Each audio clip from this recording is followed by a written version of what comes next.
It's SheLovePolo. I just jumped off the porch with Dirty Glove Bastard. Let's go.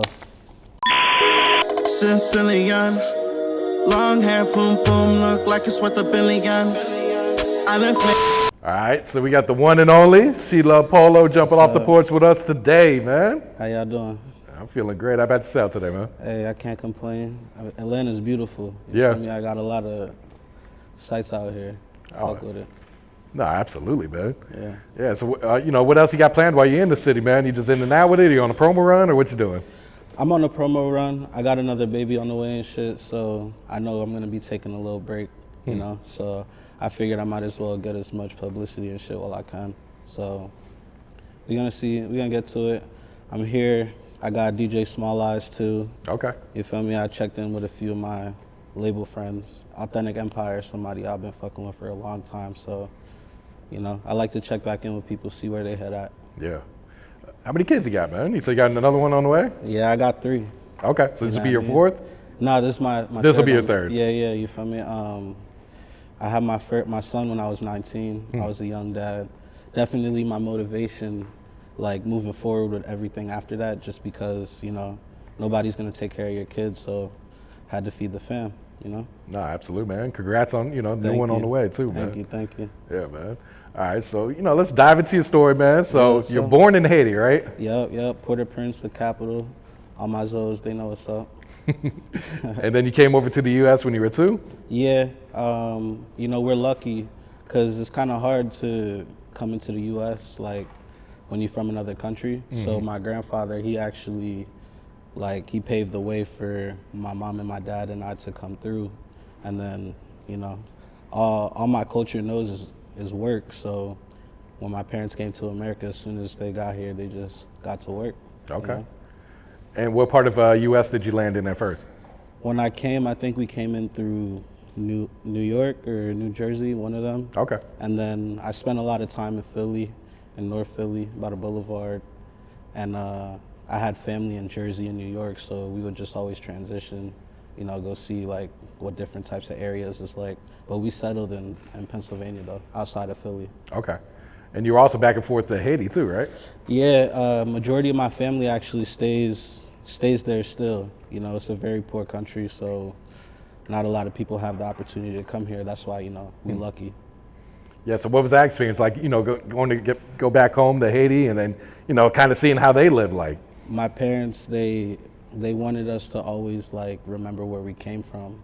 So you go from living, I kind of already knew what it was like, but as I got older, like I said, I was 2, 3 when I came here. As I got older and then I went back, I'm probably 6, 7 by the time I went back. I'm used to being here, I could go to the store and go eat and, do whatever. And then you go over there, it's you got to drink water out of bag. The lights turn off at 6 o'clock, and you don't got no power, everything run off a generator. It's a just completely different lifestyle, being in a third world country, but then coming to here where, you have more opportunity and you don't have to deal with the same thing you deal with over there. Yeah, I'm sure it's night and day comparison, man. Yeah, it's crazy. And it's always hot. You have to deal with a different type of society too. The government and everything is different over there. Laws, there ain't really no laws, honestly. Yeah, so, right now it's crazy down it's there. It's crazy. Man. Yeah, I saw they just kidnapped the one streamer, but they let him go. But that's an everyday thing. They killed our president too not too long ago. Yeah. So gotta watch out for themselves, man. They crazy. Yeah. So is your family, or are they are they safe down there with everything that's going on? Actually, I don't think nobody's really safe, because of everything that's been going on. I guess they ran a lot of people out of the capital or just where the civilizations were. So I know a lot of people had to relocate, some of my family included. But I think for the most part, everyone's doing okay. It's kind of hard to really know what to do in a situation like that. So you just got to pray and hope for the best, No, absolutely, man. Yeah. And going back to your childhood, what were some of your hobbies growing up? What were you into as a kid? When I was always into music, coming to America, my parents had to learn how to speak English, so my mom and my dad, my mom would watch TV with me. My dad, he'd been listening to music since we were in Haiti. He used to be a DJ. So like I was really involved with like music from a young age. I just wasn't like a rapper, like an artist or nothing. I just like would listen, and I just loved music. So like with that, you know, I used to be into sports. I played sports until I was like in high school. My finger doesn't go straight. Oh wow. I used to I used to play football, and you know, some shit happened, and I had like, it was an injury, just my fingers never went straight. So like kind of after that, I was done with the sports. Nah, for You know real, what I yeah, mean? I it's was like- like, yeah, like I had this thing, like I had these pins drilled right here and another pin right here, but it was connected to like this glove that was around my hand, so it was exposed. So I had to walk around with that for like 2-3 years. Oh, It was shit. crazy. They used to call me the Claw. Real talk. Yeah, after dealing with that shit, I'm sure you're like, man, this shit ain't worth it to be playing no Yeah, football. You know, so I just started doing other things, you know what I mean? Yeah. And what would you say are like some of the trials and tribulations you had to overcome in your life so far? I got kicked out of school for real. I went to like a pretty, like, when I left the hood to go to the suburbs with my parents and shit, and it kind of was like a different environment. You know what I mean? Like you go from like being in the streets and being in the city and dealing with what you deal with over there, and then you come to like a better area, you know what I mean? But then you dealing with like the stuff being in that area. So like I went to somewhere it was like really racist. I had a criminal record like over nothing, you know what I mean? Like people, like my first couple charges was just minor possessions. I didn't even really have nothing on me. They just wanted to get me just because they could, you know? And I really don't think like people pay attention to it. It's like you make it out from where you come from, but like it's always different problems or like different situations that you got to face when you change your environment. You know what I mean? So I had to deal with that. I had my son young, my first child young. That was crazy. You know, being a kid and having a kid is like, young. It's a reality check. You know, you think like it's all fun and games, but then you see like you got another life that you're responsible for. So that definitely was a big impact. I guess the last thing I would say is I've been on a run for a little bit. You know what I mean? I met a lot of people in the industry. But last year I had a back surgery, and I didn't recover from it. Like I died, and I was in a coma for like 2-3 days. Oh, and wow. when I woke up, I just like was never the same. You know what I mean? I'm still kind of recovering from it. It hasn't even been a year yet, but you know, we still out here doing it. So yeah, if you out here trying to get a bag and you can't get it, you just making excuses. You know what I mean? You gotta get to it no matter what. Yeah. So what type of surgery was it? So I got into this accident in 2020, and I had like some like problem with the disc in my back. So basically, like I had to do like a whole bunch of stuff. I went through like physical therapy. I had like steroid injections put in my back. Like all these things were supposed to fix what the problem was. I had like a lot of back pain. I can't stand up for too long. If you see like some of my old performances with Lil Baby and Wiz Khalifa and Meg Thee Stallion in Philly and Lil TJ, like you could tell like I'm not as active. I'm kind of just staying in one spot because like I couldn't really have the motion that I was used to. Anyway, after I did all the things the doctors wanted me to do, nothing was working. So they was like, yo, we could fuse your back, like the disc together, but you'll have like limited mobility, or we could just put this implant. Basically, I got a battery like on my waist, and it's connected to something like a line that comes to like right here on my back, and it's like placed on my nervous system. So I get like electrocuted, basically like almost like a tense unit type of thing, and it like tricks my nervous system into thinking that I don't feel pain. Oh, You feel wow. me? I got a charger right here. It's this thing. I just turn it on. Y'all should be able to hear it too. Hold on. And how often does it electrocute you? All day, 24/7. Just like every minute, every couple seconds, like or? just pulses. Really? Straight up. Like I got this thing right here on my phone. It's connected to, like it's connecting to the generator right now. You see, when I connect the battery, it'll make this beeping sound. Give me 1 second.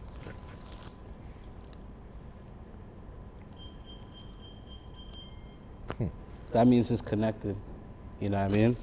And right here on the phone, I could see, sometimes when I don't have Wi-Fi, it messes up a little bit, but I could see like how much battery the charger's at, and then what percentage I'm at exactly too. Oh, so like you see, I don't know if y'all can see it, say 47%, and then my charger is at 28%. So technically, on a medical standpoint, I'm considered like 15% robot. Oh, shit. It's crazy. So what happens if it hits 0%, like you forget to charge it or something? Man, the pain is incredible. Like, you know, I thought I knew pain before, but like, I got a whole battery in my back. It's exposed. So I gotta be really like careful with my environment and what I do. I don't really go out, you know. Anytime you see me in the club or something, it's because I'm paid to be there, or I'm pulling up just to see somebody I know. Yeah. You feel me? So like what I do on a daily basis kind of revolves around my disability, you know. So I'm more worried about like taking care of the fam now. Yeah. You know what I mean? It's not even about going out and doing all that. I'm trying to make sure that we straight for life, more or less, you know. So what went wrong with the surgery then? Yeah, I wish I could tell you, honestly. I mean, still to this day, nobody really know what happened. I mean, they think they know what happened. I got told they know what happened, but when I speak to other professionals, it's like everybody got their own opinion. So we just trying to get down to the bottom of it, you know what I mean? I don't want it to happen to somebody else, so if I could use what happened to me to save another life, hey, I'm all right with it. Oh, shit. So in a coma for 2 days, man. What happens during a coma? Like, are you aware? Are you conscious? Or does it just feel like you just fell asleep and just woke up a couple minutes later? I feel like, so the surgery in itself was only supposed to be a few hours. You know what I mean? Like, it was like a 2-3 hour surgery. I was supposed to only be on the table for like an hour. Like, that didn't happen. You know what I mean? I feel like at some point, like with my consciousness, I was like, yo, what's going on? You feel me? It's like the way that like I'm sitting right here, but I was like standing behind myself, like asking myself like, why ain't you wake up yet? You know? So, I mean, I don't know what everybody's experience is, but I feel like I knew something was wrong. And like, I was coming in and out of consciousness when I broke out of the coma. So like for a long time after, like even after I knew I was awake, when I would go to sleep and wake up, I wouldn't know like, oh, like am I still in a coma or is this real life? Oh, sure. You know what I mean? So for the most part, it was just me by myself. I felt like I was laying in a cloud, you know what I mean? And like the world was just going by me. I could see a light and everything, but I don't know what other people's experiences is. But for me personally, like since I woke up, I got out the hospital, I was not doing nothing for like 6 months, but like my life has drastically changed. You know, I was just with a few months ago, Chuck Liddell and my guy Ace in Cali. We was on the Lamborghini yacht. There's only 2 in America. Conor McGregor got one, my boy Ace got the other, and we just been chilling. Like when things like that happen, it's like, yo, I gotta check myself real quick. Like, is this like for real? I was just with Ty Dolla $ign in San Diego 2 weeks ago. That's crazy. He just dropped the album with Ye, and I'm over here meeting people that it's like people would kill or die to see, you know, and it's like just regular. Like I got the craziest management, Carbon Keys, they've been fucking with me for a long time. It's like family to me. So we just been getting to it, you know? So during your recovery process, are you like down on life? Are you getting depressed at that time? Because that's probably a lot to deal with, man. So I get prescribed perks, you know. That's like another thing I guess I could say was like kind of hard to face, because you know perks, like they get addicting after you take them for a long time. So I be trying to just blow so I don't take the perks as much, because they do get addicting. You feel me? At one point in time I had to just be like I'm cool off these. They kind of just making my like feelings and emotions go away. Like aside from helping with the pain, but it's like I feel like I'm kind of depending on them type of thing. So I had to overcome that.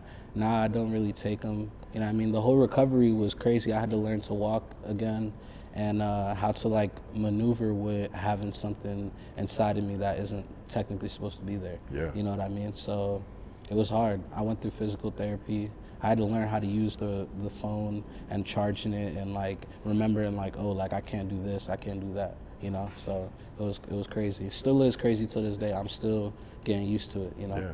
But it sounds like you blessed just to be here, Yeah, though. hey, look, I don't know what God got planned for me, but I'm ready, you know what I mean? I dig that, man. So when it comes to the music, like how long you been making music now? It's like a time lapse for real, because I think in like 2018, I probably started taking it serious. But then I got into the accident in 2020 and things kind of like started to slow down. So I don't really feel like I had like a consistent run. You know what I mean? Like where I could say like, oh, I've been doing it for so long. Technically, I've been doing it for like 4 or 5 years, you know? But like where it's to the level where I'm taking it serious and I'm not worried about the other things I'm doing. You know what I mean? I feel like it's been like a year or two consecutively, you know what I mean? If you put it all together in a timeline. Okay. And what inspired you to start making music at first then? My dad, like, he was really into the music.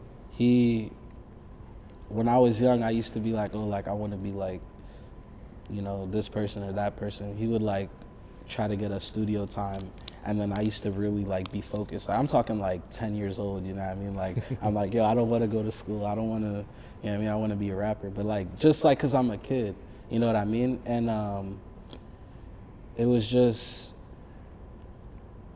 like the way that he was okay with me doing it that like made me, like we're listening to, you know, DMX, we listening to Big, Pac, all these artists, and I'm like, yo, I want to kind of be like them. Michael Jackson, like that was someone I fucked with for a long time, you know what I mean? He was a big inspiration. Like when you see movies, Get Rich or Die Trying, you know, all these influences, like it make you want to do it. So I guess my influences was just the music in general, and then like, you know, Future came out. It was a rap after that. Future had everybody wanted to rap, everybody wanted to trap, all that, you know. So I look up to a lot of people in the game, but I gotta give my respects to Future, you feel me, Pluto. I actually like, it's kind of ironic. He just signed the AMG Twinz. They from out here in the A too. Yeah. I got two songs by them too.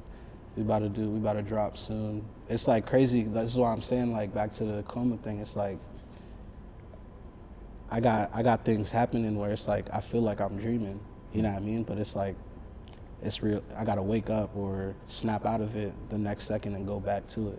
You know what I mean? So yeah, it's crazy. Life is crazy. Yeah. And you got your own brand, the Sink or Swim. Yeah, I know you see the piece, you feel me? Sink or swim, like when I was saying it before, coming from when I left the hood to go to the suburbs, like I used to get made fun of because I couldn't wear like what everybody was wearing, you know? Everybody had like Nike socks, and like I think what was cool at the time was like just anything Nike, Hollister, you know, like where we from, all types of that, the preppy shit, I couldn't keep up. So like I used to think like, yo, when I get older, I'm gonna make something for everybody. Like it don't matter if you rich, if you poor, whatever you do, like when you got this on, you could feel like you one of them. You know what I mean? So the Sink or Swim, that's what it represents. It represents like equality, bringing everybody together. It doesn't matter where or what you're from. Like when you put it on, we all come together as one. And Sink or Swim comes from SOS. Like that's the abbreviation of it. And like SOS can either mean like you reaching out for help or like you want to give the help. You know what I mean? So I'm trying to help everybody that feel like they not at where they want to be, or like they feel like they can't fit in just because they don't got certain things on. You could put on the Sink or Swim and it's over for you. Everybody's gonna be like, yo, like I walk around every day. I stop buying designer, I stop buying all that extra. I just, you know, I got the Louis, I got the Burberry, all that, but I just use it to accessorize with what I wear. You know what I mean? So you could still look at the whole fit and be like, damn, but what's the other thing though? You know what I mean? So the Sink or Swim also represents like in life, like you could either keep swimming or you could drown. You feel me? Like, yeah, sink or swim, but my goal isn't for you to sink. My goal is for you to swim. Like, keep on going no matter what, you know? Yeah. So, yeah, you always gonna see me in this. I don't wear nothing else. No, you gotta rap it, you know what I'm saying? And what's the website you got where people can go ahead and purchase it at? Sinkerswimclothes.com. Okay. That's what we got right now. If it's not sink or swim clothes, it's sink or swim clothing. Either way, you put that in your browser, it'll take you right to the site. And if you use a specific promo code when we drop this interview, you're gonna get 20% off, complimentary to me. You know what I mean? No, that's hard right there, man. Yeah. So like, walk us through your creative process, like when you're recording. So, one thing about me, I don't think I'm like really traditional. I don't need a beat to write a song. I feel like I'm writing songs like every day in my head. Like all I think about is like music and just like business. So I be doing like making the business into music. You know what I mean? I kind of like, when I make like songs and shit, I talk about like what I've experienced, what I know other people experience, and just about like grinding and trying to get to where you're supposed to go. You feel me? I just started doing some like island Afro type just because of my culture, but like the streets, like that's really the trap shit is what I really be fucking with. You know what I mean? So. And you also just signed a Jamaican artist, is that right? Yeah. I got one of the hottest Jamaicans. Like, yo, his name's SheLovePolo. He top of the line. Like, I know y'all ain't heard of him yet, but you're gonna hear about him soon. And another artist too, 007 Jam. We coming, like, the Sink or Swim, the label is over. We've been grinding heavy. We got a lot of stuff in the mix. We just waiting for the chance to release it. Okay. It's coming out soon though, you feel me? And what can you tell us about the single Sicilian that you put out earlier this year? So, Sicilian, that's what Shada, you feel me? And that's like the real island Jamaican vibe. Like that might not be for everybody, but like if you listen to it, you like that hard, it's definitely one of them that knock the speakers. You know, the girls, they love it. They love shaking their ass to it. You know how it go. Yeah. And what about the Overseas song? I fucked with that one. The Overseas, that was just me like trying to tap into just some regular shit. Like I took Overseas, I think was one of my first songs I recorded after getting out the hospital. Cause after I got out the hospital, like I didn't think I was gonna get back into the music. Like they told me I kinda couldn't walk. I might not be able to walk or something, you know? So I was like thinking like how I'm about to be an artist if I can't even perform or, you know, do certain things that like artists are supposed to do. Yeah. You know? So that's what the Overseas come from, and I travel like crazy. You feel me? I'm here right now. Tomorrow, you check the IG, I'm probably in fucking Florida or some other state. You know what I mean? I always got some motion. I don't ever stay in the same place for too long. You know what I mean? We gotta get to it. I got a bag to chase. I got kids to feed. You know what I mean? Yeah. Do you know what your next single, next video is gonna be? You got something already tucked away? Yeah, I mean, me and the AMG Twinz, we got something dropping real soon. Like, okay. I was making sure my health was right. You know, I don't want to start doing all this and I can't even come out and enjoy it with the fans and everything. So I've really just been trying to make sure I'm good and ready to be on that promo run or whatever little tour it is we try to do, just to make sure like I don't got to take a break. Because it's not fair to anybody if we set some shit up and then I got to back out because my health, you know what I mean? I know I can't help it, but like I could make sure I'm straight. You know, so definitely the single with AMG Twinz coming soon. I got a few other industry features, you know, I don't want to do too many spoiler alerts, but they've been here too, and they big name artists. I'm gonna just say that. One of them just sold out a few shows, you know what I mean? So I'm gonna just let y'all have to wait and see. Okay. Yeah. And how did you lock in with your management team? So Carbon Keys, I was in San Diego with my guy Ace, and he run a digital marketing company. He owns 3 of them. They're partnering with something, so I had met them through him, and we went out a few nights. The Clase Azul, you already know. Blackout, one thing turned to the other. Next thing you know, we together. You feel me? And they young guys. They really understand the industry. Very connected. We was just like I said with Ty Dolla $ign 2 weeks ago.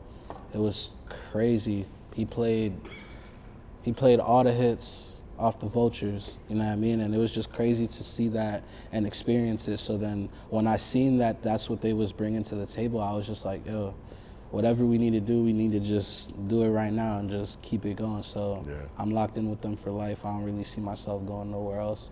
No major label still though. We independent. We trying to stay independent as much as possible, unless you offering the 5-piece. You know what I mean? Nah, I mean, you pretty much do anything that a major can as long as you got that bag behind you. That's what I'm saying. Like, I learned that in the industry because, you know, a lot of people, one thing I will say is like, being an artist is kind of hard because you got a lot of people coming into you like, oh, I could do this for you, I could do that for you, but like, what can they really do for you? You know what I mean? A lot of, like, I understand you got to pay to play, but it's like, a lot of people kind of be taking advantage of it because there be people out there that really like determined to go and get it, but they don't got the right connection to get them to that next level. And it's all about experience, you know what I mean? Like, this ain't easy. It ain't easy to even get to here. I've been trying to get on platforms for a long time. Shit, it's like you got to show that you got some type of motion. You know, it's about you too. So basically, like, if you don't feel like something's right, it's always okay to ask for proof. Like, in the industry, they'll be like, oh, like, I don't got to prove nothing to you. It's either you fuck with me or you fuck with me. You don't, you know? And it's like, nah, show me what you could do. You know what I mean? Like, show me what I'm investing my shit into. If you're going to be independent, that's what these other labels and everything doing anyway. So if you about to represent yourself, you might as well just do the same thing, you know? No, that's real. Yeah. So, and what's some short-term, what's some long-term goals you got set for yourself right now? So I'm really just trying to get back out doing shows. You know, my show list is crazy, from DJ Self, Lil TJ, Lil Baby, Wiz Khalifa, Pusha T. The list go on and on. I don't even remember some of them, but my cameraman, he killed himself after like we was in Philly with Lil Baby at Nodo. And like we had just signed like a deal where we were about to be performing there every weekend. And then my guy, he just killed himself. Like, he was going through some shit, addicted to the perks. Actually, he used to be the cameraman too for P&B Rock, and rest in peace, and his brother P&B Mean. I was fucking with them for a long time, still do, you know what I mean? And it was just like an unfortunate situation. So that run for me was real crazy because it was all back to back to back to back, and I'm trying to get back to it. Obviously, my health is important too, but also I'm trying to get the brand out. You know, sink or swim. A lot of industry people got it. Some NFL players, some NBA players. You know, you don't got to be nobody to really rep the brand. Like, you could be a regular dude. Right? Like, it's unisex too, so it's for girls and for guys. You know, I don't discriminate. So if you feel like, you know, you like it, check out the website. We got every color you could think of. I got a new season coming out, because I do it in seasons. You feel me? In my new season that's coming out, I don't want to get a name out too much, but you're going to see the preview for it soon. It's going to go super crazy. We try to make the charts too. I need to be in the top 100, up with the greats, you know? Let's get to it. Yeah, sound like some big things on the way, man. Yeah. And you got a shout out you'd like to give before you wrap it up here? Yeah, hey, I want to give a shout out to Off the Porch, of course, you know what I mean, for giving me the opportunity, allowing me to come on. Shout out to Self, shout out to Future, shout out to the AMG Twinz, all free bands, you know what I mean. Shout out to my family, my kids, everybody that's supporting me, the fans, my Haitians, all my culture, everybody. Just, if you out there, all the hustlers too, if you out there getting to a bag, you know, I respect you, I salute you, I wish the best for you. For sure. And give thanks to God, always, you feel me? Shout out my guy Ace too, you already know. Sicilian, long hair, boom boom, look like it's worth $1 billion. I done fling when I feel like Gilligan.